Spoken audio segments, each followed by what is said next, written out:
नमस्कार, आपण पाहताय कोकण वार्ता न्यूज. कोकण वार्ता न्यूज मध्ये आपलं सर्वांचं स्वागत. पाहुयात बातमी सविस्तरपणे. युवकांसाठी प्रेरणादायी पाऊल. 50 पुस्तके घेऊन रायगडावर शिवरायांच्या चरणी लेखक गौतम कोतवाल. किल्ले रायगडावर एक प्रेरणादायी उपक्रम पार पडलाय. लेखक गौतम कोतवाल यांनी तब्बल 50 पुस्तके आणि 1500 उद्योजकांच्या यशोगाथा घेऊन त्या छत्रपती शिवाजी महाराज यांच्या चरणी अर्पण केल्यात. या पुस्तकांच्या माध्यमातून युवकांना उद्योजकतेची प्रेरणा देण्याचा आणि आत्मविश्वास वाढवण्याचा संदेश देण्यात आलाय. विविध क्षेत्रातील यशस्वी उद्योजकांच्या कथा तरुणांसाठी मार्गदर्शक ठरणार असल्याचंही त्यांनी यावेळी सांगितलंय. किल्ले रायगड या पवित्र भूमीतून युवकांनी मोठी स्वप्ने पाहावीत आणि स्वतःचा मार्ग निर्माण करावा असा संदेश देणारा हा अनोखा उपक्रम सध्या चर्चेचा विषय ठरत आहे. ब्युरो रिपोर्ट, कोकण वार्ता न्यूज, रायगड.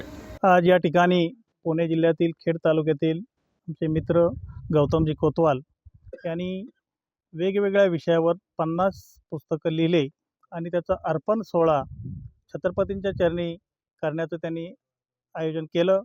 आणि त्या ठिकाणी मला खरंच अभिमान वाटला की एखादा सामान्य कुटुंबातला माणूस जेव्हा एवढं मोठं काम करतो, आज 50 पुस्तकं लिहिलीत त्यांनी, पुढे 100 इकडे त्यांची वाटचाल व्हावी आणि म्हणून त्यांचं स्वागत करण्यासाठी मी या ठिकाणी आलो. मी भारतीय मराठा महासंघ रायगड जिल्ह्याचे अध्यक्ष म्हणून त्यांचं या ठिकाणी स्वागत केले आणि पुढील वाटचालीसाठी त्यांना शुभेच्छा देते. खरं तर मी ग्रामीण भागातील आणि एका शेतकरी कुटुंबातील विद्यार्थी किंवा व्यक्ती आहे आणि ज्यावेळेस मला करिअर चॉईस करायचं होतं, मग नोकरी असेल किंवा शिक्षणाची साईड असेल, ती सिलेक्ट करताना मला प्रचंड त्रास झाला.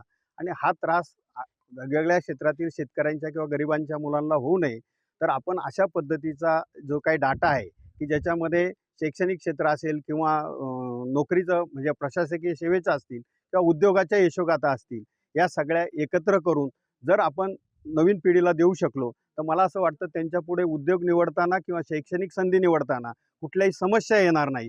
यासाठी संपूर्ण महाराष्ट्रभर फिरून मी 1,500 उद्योजकांच्या यशोगाथा या 50 पुस्तकाच्या माध्यमातून महाराष्ट्रासमोर आणि तरुणांपुढे ठेवलेल्या आहेत.